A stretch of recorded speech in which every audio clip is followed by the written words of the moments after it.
السلام عليكم لا فامي بلبلة، كي دايرين؟ لاباس عليكم؟ بخير الحمد لله. كنشكركم بزاف على الدعم ديالكم ليا، التفاعل ديالكم، و كنتمنى تكونوا بخير وعلى الف خير وانتم كتشاهدوا هذا الفيديو. كان درت العشاء وقلت علاش لا ما نشاركو معكم، وكنتمنى يعجبكم. عندي هنايا السردين مغسول مزيان ومنقي، ودرت يستقطر، ومن بعد درت ليه واحد شويه الملحه وشويه الخل، ما بغيتش ندير ليه العطريه، ها الملحه والخل كيجي حتى هو بنين. وهنا عندي الدنجان، درت ليه غسلته وقطعته دواور، درت حتى هو يترقد بشويه الملحه والخل باش ما يوليش كحل، مع كيكحل الا ما كانش مرقد.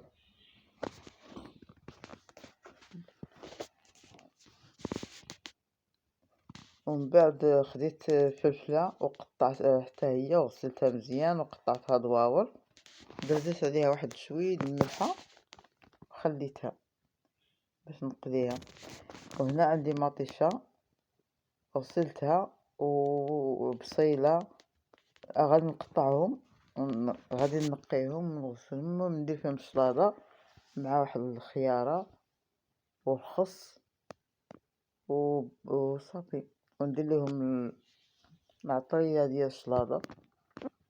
بقاو معايا حتى الاخر.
انا كملت وكنقدم لكم هاد الاطباق بالصحه والراحه.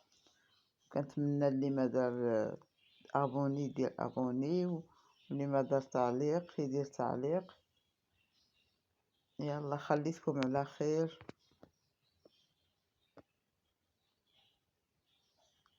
والى اللقاء، شكرا لكم على المشاهده. يلا تبارك الله عليكم وصحتكم وراحتكم.